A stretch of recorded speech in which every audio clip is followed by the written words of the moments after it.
Canon Camplin blesses a new coach provided by the Not Forgotten Association for men like Major Cohen, BC, and other servicemen unable to walk through injuries received in action. On June the 2nd, the suffering that these men have long endured will be eased as they share in all the splendor and pageantry of Coronation Day.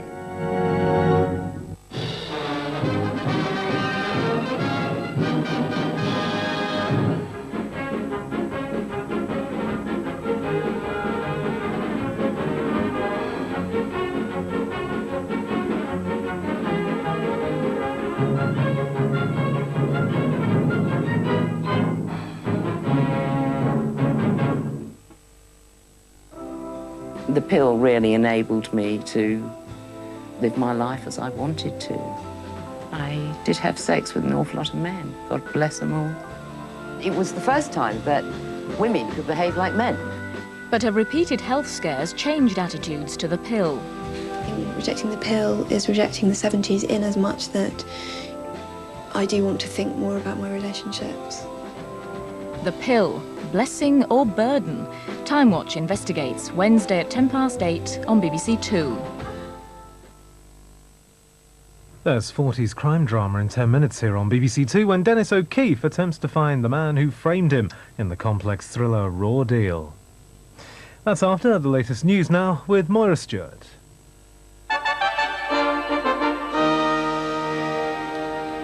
The IRA says it carried out a mortar bomb attack on a police and army base at Keady in South Armagh, in which a civilian worker died. 3 other people were injured in the attack.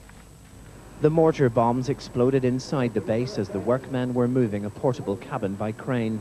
3 devices went off, killing one of the workmen and injuring 3 of his colleagues. The bombs were launched from a lorry parked near the base. The IRA said it carried out the attack, claiming in a statement that just beforehand they'd ordered some people living nearby to leave their homes. The RUC at Keady say they've no evidence for that, and as far as they're concerned, it was a no-warning attack. These people are doing this, their aim is simply to bring more suffering, more tragedy to the north of Ireland. The IRA has been at its most active for some time in the South Armagh area recently, with 3 other security bases, including this one at Bessbrook last week, also mortar bombed, and 2 police officers and a soldier murdered in other attacks. A judge at Cardiff Crown Court has described 2 teenage girls who brutally murdered an elderly woman as evil products of the modern age. Maria Rossi and Christina Molloy, both aged 18, admitted murdering 70-year-old Enda Phillips at her home in Mid Glamorgan last year. Maria Rossi and Christina Molloy bowed their heads as Cardiff Crown Court heard how they murdered their neighbour Enda Phillips. High on drink and drugs, they broke into the old woman's home. Miss Phillips, who was described as a gentle, loving woman, was strangled with a dog collar as the girls pulled at both ends. Her face was mutilated almost beyond recognition with a knife, and she'd been stabbed with the scissors. The judge said the girls were evil products of the modern age. Sentencing them to be detained at Her Majesty's pleasure, he said that if, as youngsters, some discipline had been imposed on them, they might not be standing before him today. Conservative Euro rebels say they will defy the government on tonight's vote to amend the Maastricht Bill, despite pleas from senior Tories.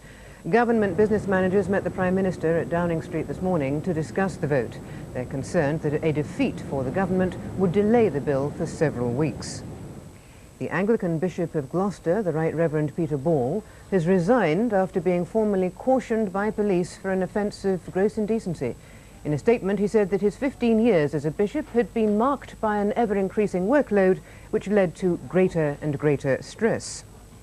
The Football Association has charged Manchester City with breaching FA rules over yesterday's pitch invasion at Main Road.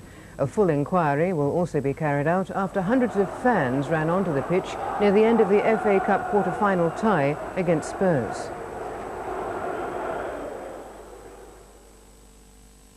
A breach of FA rules had been laid against Manchester City. They have 14 days in which to reply to that charge. That's it for now. More news at 6 o'clock on BBC One. Good afternoon. Sunshine has been spreading north and westwards through today across England and Wales. There's still a lot of cloud hanging on across parts of northern England and West Wales.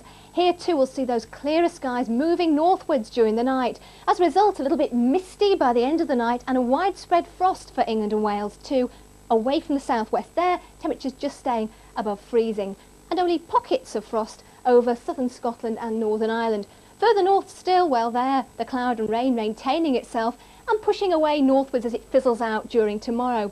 After that, many areas having a very dry and very pleasant day with some sunshine, though late on, maybe just a few showers showing their hand out in the extreme west, and away from the east coast, fairly warm.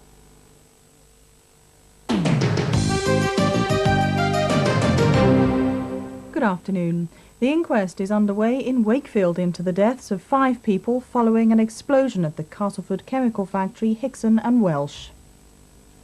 The coroner's court in Wakefield was packed for the resumption of the inquest, which is expected to last for 5 days. Before the hearing, vast quantities of written evidence was taken into court by representatives of Hickson and Welch, the health and safety executive, and the 5 victims of the explosion. The jury was sworn in and then heard how 2 of the victims had died at the scene, the other 3 died later in hospital. The coroner, Philip Gill, then told the jury his intention was to first consider the circumstances surrounding the explosion at Hickson and Welch last autumn, before then going on to consider the individual circumstances surrounding each of the 5 deaths. 3 people have been rescued after a trawler sank off the Humberside coast.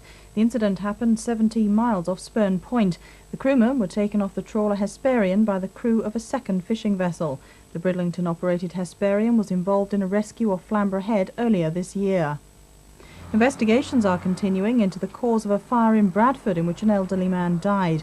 The fire broke out in a house in West Bowling in the early hours of this morning. The man who died has not yet been named. He was in his late 70s. A mother from South Yorkshire says she would like her son to die following the death of the Hillsborough victim Tony Bland. Stuart Otterwell, who's 37, has been what his family describe as a vegetable since a minor operation went wrong 18 years ago. His mother Connie visits him every day but says it's now time for Stuart to be allowed to die with dignity. Officials from West Yorkshire Passenger Transport Authority are meeting the Public Transport Minister Roger Freeman in an attempt to salvage plans for a fleet of new commuter trains. Our transport correspondent Alan Whitehouse reports. 14 electric trains should have been ordered over 6 months ago for the Leeds to Ilkley and Skipton commuter lines. They'll be built in Leeds, and there are fears that if a solution can't be found, jobs will go. The outlook, as I would put it at the present moment in time, is that we most certainly have a very, very difficult period ahead, whichever way it turns. Everything now depends on putting together a new £35 million finance package. A Scunthorpe man who's been held in an Indian jail for more than a year has begun a hunger strike. Steve Hillman was arrested last year in the remote state of Nagaland while investigating allegations of human rights abuses. Staff working for the blood transfusion service in the region began an overtime ban today in protest at action by local managers who they claim have gone back on wages agreements. And that's the news so far this afternoon. Now for a look at the region's weather. Although most places will have a cloudy afternoon, good breaks are already appearing in the cloud sheet over the south of our area. These breaks will spread to all parts this evening. Long clear spells tonight will lead to a widespread slight frost and a minimum temperature of -1 Celsius.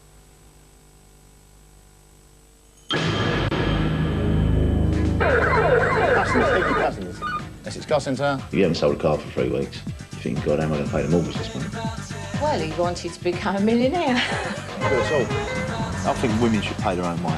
I'm going to get caned for this, aren't I? I asked him to marry me. I got a nice answer. I don't see why you should have to have children, especially when business is like it is. We are the management. It's a glamorous thing, you know, the car trade. Oh, look at them boys, they're all wearing their Rolexes. Martin Mandy, 40 Minutes, tomorrow, 9:50 on BBC2.